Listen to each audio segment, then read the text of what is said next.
How you doing, baseball fans? This is Ed Lucas, and I have a dear friend with me, one who's been on the air many years here in New York. Has been a dear friend for many years. First on WFAN, now is the voice of the Seattle Mariners, Mr. Dave Sims, and he also does some football.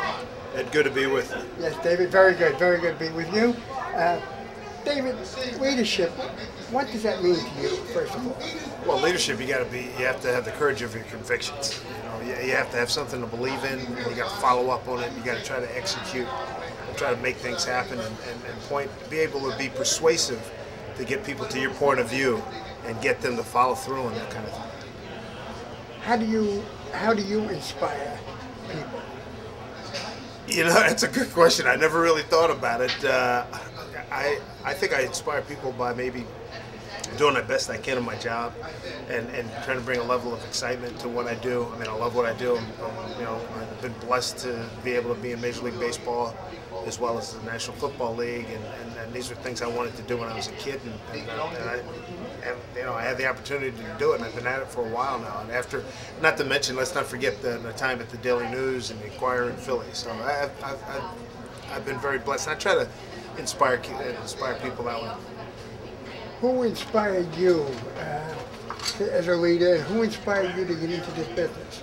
Well, my father, it was a very strong personality. Ulysses S. Sims Jr. I was almost a third, and my mother said over my dead body, I'm not going to have U.S. Sims third. But he was a very real type A personality, and worked hard, provided beautifully for his family, worked up through the ranks in the Philadelphia Post Office, and his whole motto to me was, hey, try.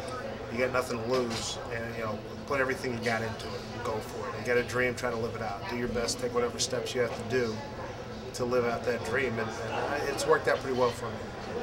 Some of the people that you have worked for or worked with as leaders, can you name a couple of people that stand out? One, Tony Dungy. I did a lot of preseason games in Tampa Bay for about 5 or 6 years, and he was very inspirational. He comes to mind. I'm trying to think some baseball guys. I haven't been around baseball long enough on a daily basis. After 5 years, I haven't really seen anybody in that regard that has inspired me. But Tony Dungy comes to mind as a football guy. As a guy that, in what way? Because he was able to relate to people. He was able, another guy that was persuasive in his message, and even with people who maybe on the other side of an issue, he was able to be persuasive enough to convince them that his way of doing things was the right way, and it resulted in him being a big winner in the NFL. Talking about broadcasting now, you broadcast baseball and football. What's the difference between both sports as far as broadcasting for you, if any?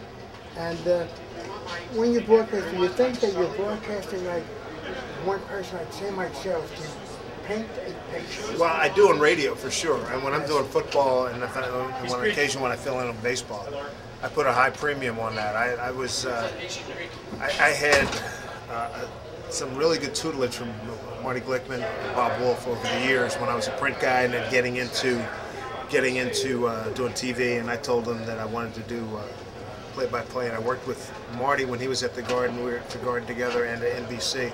A lot of work with him, a lot of conversations over the years with Bob Wolf in terms of radio and how vivid you have to be in terms of painting a picture for somebody like yourself to explain and detail what's going on. TV, obviously, it's a little bit different because it's more of a caption service.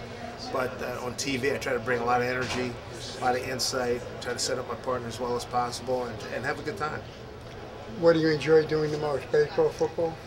It's like asking which one of my kids do I love more. They're both great. They both have their own unique grandiosity, if you will. Like I said, I'm very lucky. I'm doing two things that I love: baseball and football. And the thing I like too is doing baseball on TV, and then at the end of the year, you turn the page and you get onto radio, where it's a whole different skill set from TV. And I get to live, I get to straddle, in both worlds, and it works out really well. What about management, people in the business that manage you or your bosses, so to speak? Different type of managers? Yeah, I mean, I get hired, and it's about my third contract with the Mariners. basically, they saw my tape, they interviewed me, they had me in. I sat in a boardroom with about 10 or 15 people, and they threw questions at me in an interview style. In terms of inspiring, I inspire me in that regard. I don't really take any inspiration, and nor do they look to provide that type of thing.